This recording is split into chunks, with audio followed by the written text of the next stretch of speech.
কি অবস্থা বাচ্চারা? সো আজকে থেকে আমাদের চ্যাপ্টার 6 এর 24 সালে বোর্ড কোশ্চেন সলভ সিরিজটা শুরু হবে, ঠিক আছে? কেমিস্ট্রি। সো আজকে আমরা শুরু করব হচ্ছে কেমিস্ট্রি ঢাকা বোর্ড 2024 সালে চ্যাপ্টার 6 থেকে যে কোশ্চেনটা এসেছে।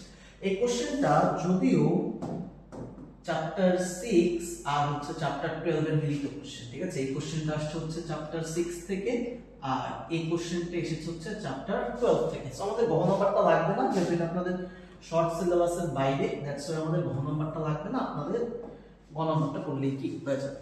কি বলেছে দেখেন, উদ্দীপকে কি পরিমাণ ক্যালসিয়াম হাইড্রোক্সাইড ব্যবহার করলে 250 গ্রাম এই যৌগটা উৎপন্ন হবে। এই যৌগটা কোথায় আছে? এই যৌগটা আমাদের 1 নম্বর বিক্রিয়া আছে। তাহলে আসেন আমরা শুরু করি। আমরা আগে 1 নম্বর বিক্রিয়াটা লিখি। কি চেয়েছে? আমাকে দিয়েছে ক্যালসিয়াম হাইড্রোক্সাইড, তার সাথে যুক্ত করেছেন ক্লোরিন, এরপর এটাকে সামান্য কি তাপ দিয়েছেন 40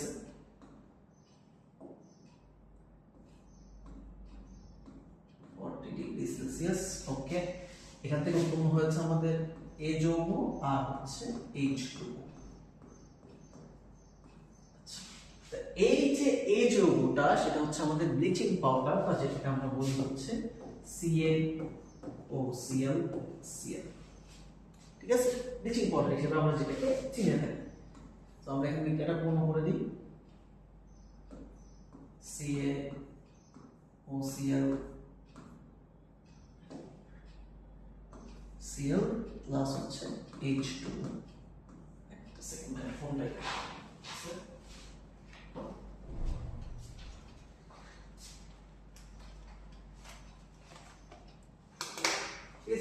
সো এটা কি আমাদের ব্লিচিং পাউডার।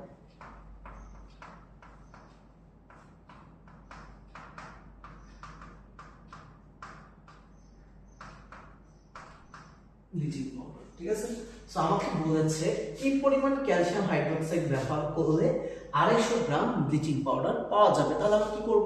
কত গ্রাম থেকে কত গ্রাম আসে ওই হিসাব করলেই হয়ে যাবে। আর এখানে কিন্তু আমাদের লিমিটিং বিক্রিয়কের কোনো ঝামেলা নাই, কারণ উদ্দীপকে কোনো স্পেসিফিক অ্যামাউন্টে দ্রব্য দেয়া নাই, যেটা হচ্ছে আপনি রাসায়নিক বিক্রিয়ায় ব্যবহার করছেন। যদি আমার কাছে দেখা থাকতো যে 40 গ্রাম ক্যালসিয়াম হাইড্রোক্সাইড আছে বা 30 গ্রাম ক্যালসিয়াম হাইড্রোক্সাইড আছে, তখন আমরা লিমিটিং বিক্রিয়কের হিসাবে যেতাম। সো এখন সিম্পলি জাস্ট আমরা ভরটা বের করে ফেলবো। এখানে ক্যালসিয়ামের ভর কত হয়? 40 প্লাস অক্সিজেন হচ্ছে 16 প্লাস 1 ইনটু কত 2। আর ক্লোরিন একটা আমাদের লাগবে না, কারণ ক্লোরিন নিয়ে আমাদের কোনো কাজ নেই, আমরা ক্যালসিয়াম হাইড্রোক্সাইড থেকে জানতে চাইছি। তাহলে ক্যালসিয়াম হচ্ছে 40 ক্যালসিয়াম, তারপরে হচ্ছে অক্সিজেনের 16, আর ওইটা হচ্ছে ক্লোরিন হচ্ছে 35.5 ইনটু কত 2। তো আমরা আসলে ক্যালকুলেটটা করে ফেলি।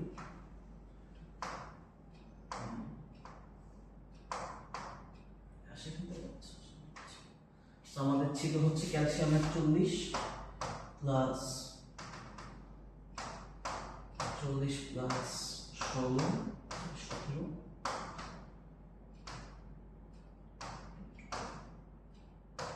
হচ্ছে 74 গ্রাম। তো এখান থেকে এটা আসছে হচ্ছে 74 গ্রাম, আর এটা হচ্ছে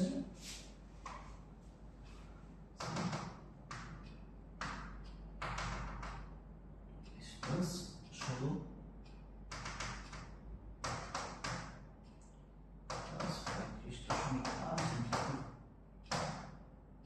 হচ্ছে 127। সো আমরা এখান থেকে এটা পাচ্ছি হচ্ছে 127। ক্লিয়ার? তাহলে এখন আমরা কি করব দেখেন, আপনার 127 গ্রাম ব্লিচিং পাউডার তৈরি করতে ক্যালসিয়াম হাইড্রোক্সাইড লাগতেছে 54 গ্রাম। ঠিক আছে? এখানে একটা জিনিস কিন্তু আপনারা মিস করে গেছেন, একটা জিনিস কিন্তু ভাইয়া বলিনি, সেটা হচ্ছে আপনাকে অবশ্যই কি দেখতে হবে? সমতা দেখতে হবে।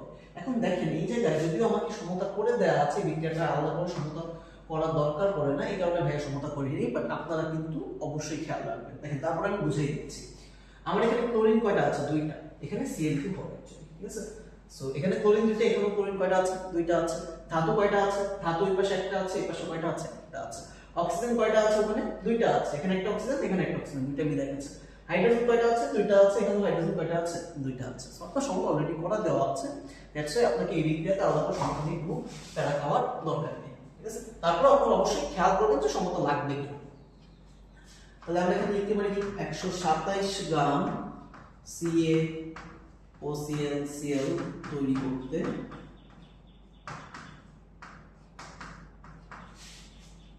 74 গ্রাম CaOH2 প্রয়োজন। ঠিক আছে, তাহলে আপনার কত গ্রাম লাগবে 1 গ্রামের জন্য বের করুন 74/127। এখন আমাকে কত গ্রাম তৈরি করতে বলেছে 250 গ্রাম তৈরি করতে বলেছে। সো যদি আমি 250 গ্রাম ব্লিচিং পাউডার তৈরি করতে চাই 250 গ্রাম ব্লিচিং পাউডার তৈরি করতে লাগবে হচ্ছে 74 into 250 ডিভাইডেড বাই হচ্ছে 127। আসলে ক্যালকুলেশনটা করে ফেলি হচ্ছে 74 into 250 ডিভাইডেড বাই হচ্ছে 127 লাগবে হচ্ছে 145.669 গ্রাম। তো আমরা এখান থেকে পাচ্ছি 145.669 গ্রাম CaOH2